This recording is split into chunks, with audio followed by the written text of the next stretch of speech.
Check in on shares in Ivanhoe Mines. That's Robert Friedland's company that is building a giant copper mine in the DRC. Mining tycoon Robert Friedland. For those who aren't familiar with Friedland and his long history in the mining industry, tell us a little bit more about who he is. Well, he's just famed for having something of a Midas touch. Actually, that brings us to another story this morning, Voisey's Bay. Robert, you're developing one of the highest grade copper deposits ever found. Well, as promised, we're going to talk about the gigantic Oyu Tolgoi mine, developing into one of the largest copper operations in the world. Let's start with your copper output in the Congo, because of course that was what was thought to be a risky business. But if copper stays at 10, or rises to 15, or rises to 20, what happens? Where's all the copper going to come from?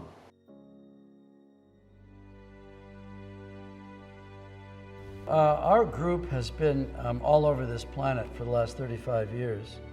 And we can make a pretty honest count at having worked in 59 countries. And you know, they're similar and different, those 59 places. And over this 35 years, our technology and our experience has improved. In our world, the geologists are the gods, you know. In our world, that's where it all comes from, you know. I remember asking Doug Kerwin, you know, what's it like to work for Robert? and he was all thumbs up. It was the best decision I ever made in my career, I would say. Robert's probably unique in many ways. Many of my colleagues who work for major companies or have worked for major companies, I know that they've had internal seminars and sessions trying to analyze why is Robert and Ivanhoe so successful, because none of them can duplicate, not even come close to his levels of success. You know, if there's one thing Robert is famous for and is superb at is discovery. He has that, you know, sort of intangible knack of putting his finger on things and having people that are able to make those discoveries too, to motivate those people. His sense of I suppose curiosity and drive is what makes him successful at that. You know, never giving up on projects and always seeing new opportunities in old projects that other people have turned aside. And so much of that is certainly true at Kamoa and Platte Reef as well. You know, properties that people completely discounted, ridiculed almost. There are a few other successful entrepreneurs around, but when you look at Robert's career over, say, the last 30 years, I actually presented this sometimes in conferences to students and others, that over that period, he's made or his exploration teams have made 7 absolutely virgin discoveries where there was no record of any commodities, Voisey's Bay being, of course, one of them. They are spread over 10 countries and cover 12 commodities. And that's how you discover things. You know, you're willing to take those risks and fail and fail again until you succeed and you succeed big. In mining, our mission is to look ahead 5 or 10 years or longer and see what members of the periodic table are going to be required to develop a better world and to properly understand what metals have a bright future. And then we have to get there ahead of everybody else and mine those metals in a sustainable way, in a way where the benefit is shared with the local people around those metallic deposits and still be at the low end of the world cost curve. Sounds easy. There's nothing easy about it. I've lived through diamond fields, Turquoise Hill, and a number of other wonderful assets. So let's look at some of the qualities of the man. He is an extremely intelligent individual. He sees opportunities. He's a visionary. He can map out things that in his mind are going to happen 8 to 10 to 12 years ahead. He never gives up on a property, always looks for the best side of it, and time has rewarded him with a lot of great assets and great value for his assets. And we know, because after 30, 40 years in the business, we know how tough it is to find a mine, to engineer a mine, to construct a mine, and run a mine responsibly. And then what are you mining and why are you mining it? And who are you selling it to?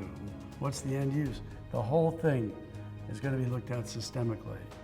There are lots of serially successful people who have contributed to the success in my career, financing them.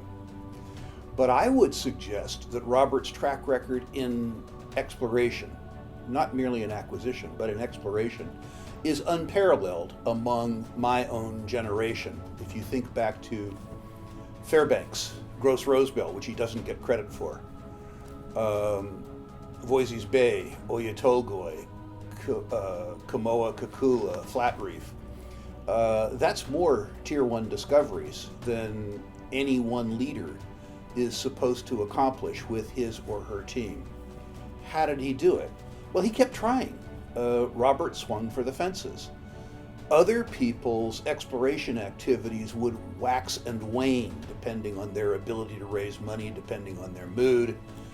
Robert's never faltered, never ever faltered. But the other tenets, separate and apart from persistence and tenacity, are curiosity. Robert's curious about everything. And with his enthusiasm, he inspires curiosity in other people. It's interesting to know that high performers, we talked about Doug Kerwin earlier, are drawn to Robert, are intensely loyal to Robert, because his curiosity and his support of their curiosity was infectious. A good salesman, to be sure, the best salesman, all things considered, that I've ever met. But more than that, a corporate strategist and a corporate tactician, all rolled into one thing. This blazing intelligence, this drive, this persistence, this tenacity, this curiosity, all have combined to make Robert and the people around him the serial success that is really one in a generation. And now we're very excited about the United States. We think the United States is very underexplored. Even Joe Biden has said he will support the mining of copper in the United States because they know they need it. And there's a long list of metals the United States Department of Defense wants for America's national security. So, we saw this coming, and we've been taking a hard look at projects in those states in the United States where we think you can get a social license to mine, where it can be done properly and consciously. And a lot of that terrain is amenable to disruptive exploration technology, which we have developed. We have Typhoon, which is a technology that enables us to separate the haystack from the needle. So that's the essential paradigm in metals exploration, is to separate the haystack from the needle. Robert, my very sincere congratulations on your induction to the American Mining Hall of Fame. To be honest, I'm a bit surprised it's taken so long. You, of all people, embody the grand adventure that makes this industry what it is. You have a track record of successful discovery and development, and no doubt this has been very hard won, achieved through smarts, willingness to take on risk, ability to engage and excite others, and most of all, an absolute belief in your mission and determination to prevail. As someone who loves this industry and admires you and what you've achieved, it's really pleasing to see your contributions being recognized in this way.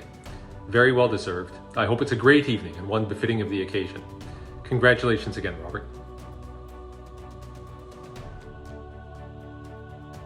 Robert, congratulations on being inducted into the Mining Hall of Fame.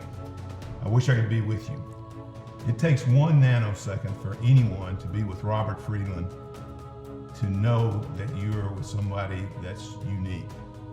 Robert's energy, entrepreneurship, focus, attention is breathtaking.